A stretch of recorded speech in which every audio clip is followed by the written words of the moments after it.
सोचिए, साल 1995, पश्चिम बंगाल का पुरुलिया जिला। रात का घना अंधेरा है और अचानक आसमान से एक अनजान विमान गुजरता है, और वो कोई मामूली सामान नहीं बल्कि हथियारों का एक पूरा जखीरा गिराकर गायब हो जाता है। ये एक ऐसी घटना थी जिसने भारत की सुरक्षा पर एक ऐसा सवालिया निशान लगाया जिसकी गूंज आज तक सुनाई देती है। और ये कहावत कि अपराध वहीं से शुरू नहीं होते जहां वो खत्म होते हैं, पुरुलिया की इस कहानी पर एकदम फिट बैठती है। क्योंकि ये मामला सिर्फ पुरुलिया के खेतों तक सीमित नहीं था। नहीं, इसकी जड़ें तो दुनिया के कई देशों में फैली हुई थी।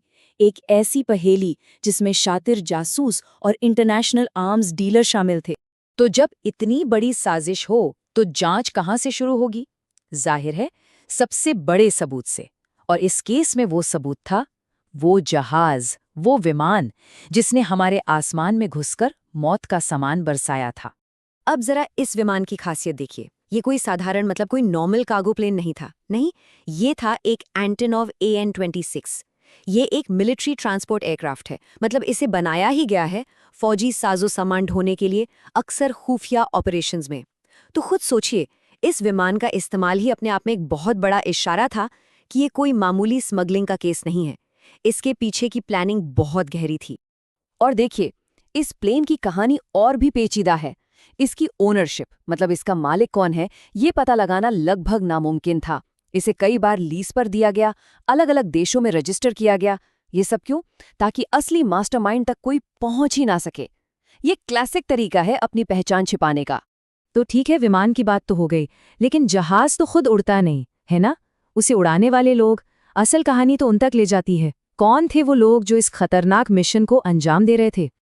और यहीं पर यह कहानी और भी इंटरनेशनल हो जाती है। जो क्रू था उसमें कोई एक देश के लोग नहीं थे। पायलट थे लातविया के, मेन हथियार डीलर था एक ब्रिटिश नागरिक, और इन्हें गाइड करने वाले हैंडलर्स भी विदेशी थे। ये एक पूरी मल्टीनेशनल टीम थी। और ये बात इस साजिश के ग्लोबल कनेक्शन को और भी साफ कर देती है। एक और बात, ये लोग कोई आम स्मगलर या डेस्परेट क्रिमिनल नहीं थे जिन्हें बस पैसों की जरूरत हो। नहीं, ये ट्रेन्ड प्रोफेशनल्स थे। इन्हें शायद मिलिट्री ट्रेनिंग भी मिली हुई थी और ऐसे खुफिया मिशन करने का अच्छा खासा तजुर्बा था। वो हर कदम सोच समझ कर उठा रहे थे। तो फिर सबसे बड़ा सवाल तो यही उठता है ना, कि अगर ये लोग इतने प्रोफेशनल थे तो इन्हें इस काम के लिए हायर किसने किया, किसने इन्हें एक साथ लाया? और बस यहीं से कहानी क्या हुआ से मुड़कर यह सब किसके इशारे पर हुआ की तरफ चली जाती है। और जानते हैं, खुफिया ऑपरेशंस की दुनिया में ऐसी मल्टीनेशनल टीम क्यों बनाई जाती है? इसकी एक बड़ी वजह होती है दूरी और इनकार करने की गुंजाइश। अगर ये लोग पकड़े भी जाएं, तो जो असली मास्टरमाइंड है वो बड़ी आसानी से कह सकता है कि मेरा इनसे कोई लेना देना नहीं है। और इस केस में भी शायद यही सोचा गया था। तो अब तक हमने विमान और उसके क्रू की बात की। ये तो थे इस साजिश के मोहरे। पर चलिए, अब जरा इस खेल के असली मैदान को देखते हैं। ये वो धुंधली दुनिया है जहां हथियारों का काला बाजार और इंटेलिजेंस एजेंसियों के सीक्रेट ऑपरेशंस एक दूसरे से मिल जाते हैं। इस मामले में जो पहली और सबसे बड़ी थ्योरी सामने आती है वो ये है कि ये कोई छोटा मोटा फ्रीलांस ऑपरेशन नहीं था। जिस तरह की प्लानिंग थी, जिस सटीकता से हथियारों को गिराया गया, ये सब इशारा करता है कि इसके पीछे कोई बहुत बड़ी ताकत थी। हो सकता है किसी देश की खुफिया एजेंसी जिसने इस पूरे ऑपरेशन को बैकग्राउंड से सपोर्ट किया हो। लेकिन एक दूसरी थ्योरी भी है, और वो तो और भी ज्यादा परेशान करने वाली है। ये थ्योरी कहती है कि शायद असल मकसद किसी को हथियार देना था ही नहीं। हो सकता है ये पूरा ऑपरेशन सिर्फ एक मैसेज हो, भारत के एयर डिफेंस सिस्टम को टेस्ट करने का एक तरीका, या फिर एक तरह का पॉलिटिकल मैसेज। लेकिन रुकिए, कहानी का सबसे अजीब हिस्सा तो अब शुरू होता है। जब ये क्रू पकड़ लिया गया, उसके बाद जो कुछ हुआ उसने इस पूरे रहस्य को और भी उलझा दिया। आमतौर पर जब किसी देश पर इतना बड़ा हमला होता है तो क्या होता है? पूरी दुनिया में हंगामा मच जाता है, डिप्लोमेटिक बवाल होता है। लेकिन पुरुलिया केस में क्या हुआ? कुछ दिनों की हलचल के बाद एक रणनीतिक चुप्पी छा गई, जैसे किसी ने स्विच ऑफ कर दिया हो। हेडलाइंस फीकी पड़ गईं। और फिर सालों बाद एक ऐसा ट्विस्ट आया जिसकी किसी ने कल्पना भी नहीं की थी। इस केस का जो मुख्य विदेशी आरोपी था, एक ब्रिटिश आर्म्स डीलर, उसे भारत के राष्ट्रपति से क्षमा दान मिल गया।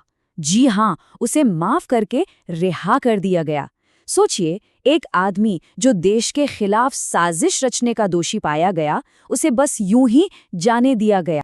तो ये बात तो साफ है कि ये फैसला सिर्फ कानून की किताबों से नहीं निकला था। ये एक साफ संकेत था कि बंद दरवाजों के पीछे बहुत कुछ चल रहा था, कोई बहुत बड़ी डिप्लोमैटिक डील हुई थी।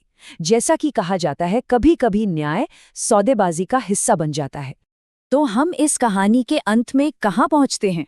सच तो यह है कि इस कहानी का कोई साफ अंत है ही नहीं। ये एक अधूरी कहानी है, और अब हम उन सवालों पर आते हैं जो आज भी जवाब का इंतजार कर रहे हैं।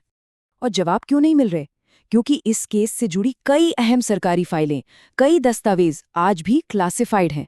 मतलब उन्हें टॉप सीक्रेट रखा गया है, आम लोगों की पहुंच से कोसों दूर। ऐसा लगता है मानो कोई चाहता ही नहीं कि पूरी सच्चाई कभी सामने आए। तो सबसे पहला और सबसे बड़ा सवाल, इस पूरे ऑपरेशन को हरी झंडी किसने दी थी? असली मास्टरमाइंड कौन था?